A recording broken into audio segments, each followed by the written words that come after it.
Sekali lagi, sangat disayangkan. Menteri pendidikannya dalam 8 tahun ini sudah 3 kali ganti, namun tidak ada grand design untuk membuat negara Indonesia menjadi bangsa yang kompetitif di dunia internasional. Bisa telat jauh, padahal ketiganya adalah orang besar dari dunia pendidikan, bahkan skalanya internasional. Sahabat, informasi ini bukan bermaksud mendiskreditkan siapapun, namun informasi ini dijadikan untuk wake up call atau kesadaran bersama. Ke depan, kita harus lebih baik. Bukan hanya nilai yang kita cari, namun kompetisi dunia secara geopolitik dan geoekonomi. Indonesia harus berdaulat. Diawali dengan membangun keterampilan generasi muda untuk bisa memiliki keterampilan dalam bidang sains dan teknologi, tentunya lengkap dengan ilmu social science. Jangan sampai brain drain terjadi di Indonesia karena orang pintar tadi yang jadi sendiri tanpa dukungan support pemerintah, sehingga mereka yang pintar tanpa kontribusi pemerintah merasa tidak wajib untuk jadi tinggal di Indonesia karena merasa brain otak mereka gak dihargai di negeri sendiri. Brain drain adalah keluarnya orang pintar dari sebuah negara ke negara lain. Negara yang ditinggal otaknya tadi jadi kering karena yang subur tidak diakomodir, tidak jadi indah. Dunia pernah terjadi migrasi besar-besaran dari Eropa abad 1920 pindah ke Amerika, warga-warga yang pintar. Dan di abad 21, Amerika saat ini dengan sengaja mengincar otak student India dan Tiongkok. Terbukti dari HIB visa diberikan 75%-nya ke India, 15% ke Tiongkok. India diam saja. Narendra Modi pintar. Mereka ditarik dengan fasilitas 2 kali lebih mewah dan lebih nyaman dibanding Amerika setelah mereka tamat kuliah atau setelah kerja sesaat di Amerika. Oleh Modi diciptakan lapangan kerja, funding pembiayaan, dan tempat usaha non-tax buat mereka yang pulang kampung. Peace.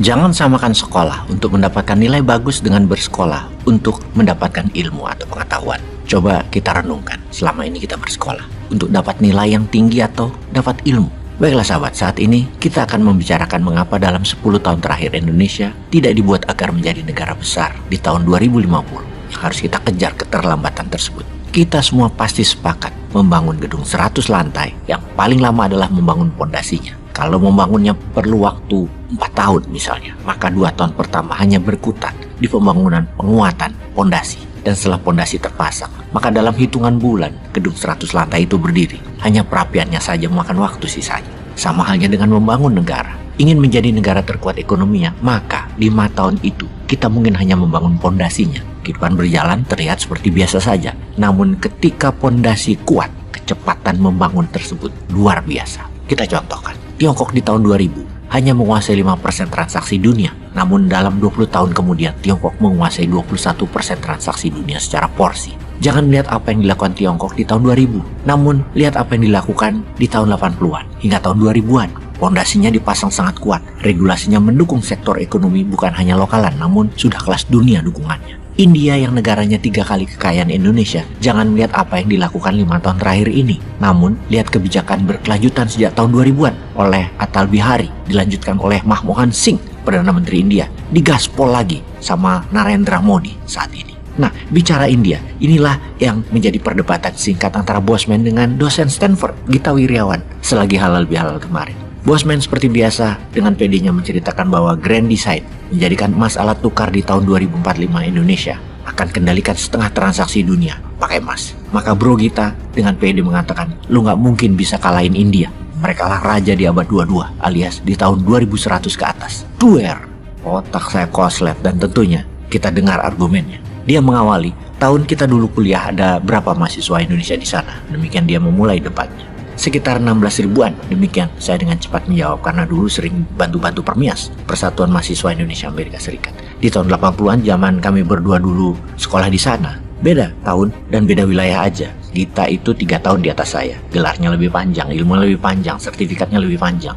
Dia lanjutkan, sekarang 8 ribuan student. Demikian dia menjelaskan. Kalau India, ada 300 ribu student di Amerika. Kalau Tiongkok, ada 400 ribu student di Amerika. Dan HIB visa kerja 75% diberikan ke graduated Indian student. Lu bayangin, dari izin kerja imigrasinya 75%-nya diberikan ke student India untuk mereka setelah tamat sekolah stay di Amerika. Ada hampir 5 juta warga India di Amerika dan mereka merupakan orang terkaya di Amerika dengan rata-rata $130.000 pendapatan per tahun, di mana rata-rata warga Amerika kulit putih hanya $65.000 per tahun income atau pendapatan mereka per tahunnya. Jauh di atas 700.000 keturunan Jepang yang hanya 100 ribuan dolar per tahunnya. Jauh di atas keturunan Tiongkok yang ada 2 jutaan di sana yang hanya 100 ribuan juga per tahun income-nya dalam US dollar. Jauh di atas orang Indonesia yang totalnya 80.000, pendapatannya sekitar 90 ribuan dolar per tahunnya. Dari 300.000 student India, 50% adalah mereka dapat beasiswa atau scholarship, di mana dari 8.000 student Indonesia, 90%-nya adalah biaya pribadi.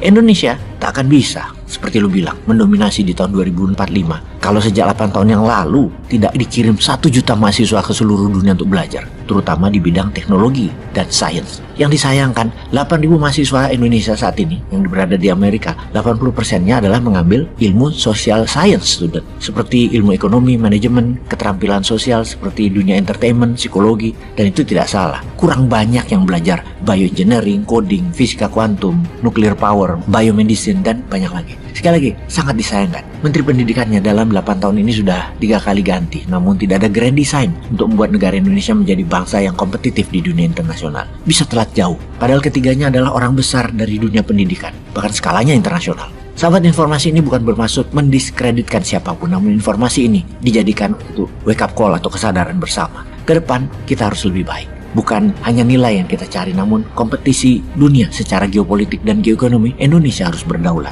Diawali dengan membangun keterampilan generasi muda untuk bisa memiliki keterampilan dalam bidang sains dan teknologi, tentunya lengkap dengan ilmu social science. Jangan sampai brain drain terjadi di Indonesia karena orang pintar tadi yang jadi sendiri tanpa dukungan support pemerintah, sehingga mereka yang pintar tanpa kontribusi pemerintah merasa tidak wajib untuk jadi tinggal di Indonesia karena merasa brain otak mereka gak dihargai di negeri sendiri. Brain drain adalah keluarnya orang pintar dari sebuah negara ke negara lain. Negara yang ditinggal otaknya tadi jadi kering karena yang subur tidak diakomodir, tidak jadi indah. Dunia pernah terjadi migrasi besar-besaran dari Eropa abad 1920 pindah ke Amerika, warga-warga yang pintar. Dan di abad 21, Amerika saat ini dengan sengaja mengincar otak student India dan Tiongkok. Terbukti dari HIB visa diberikan 75%-nya ke India, 15% ke Tiongkok. India diam saja. Narendra Modi pintar. Mereka ditarik dengan fasilitas 2 kali lebih mewah dan lebih nyaman dibanding Amerika setelah mereka tamat kuliah atau setelah kerja sesaat di Amerika. Oleh Modi diciptakan lapangan kerja, funding pembiayaan, dan tempat usaha non-tax buat mereka yang pulang kampung. Peace.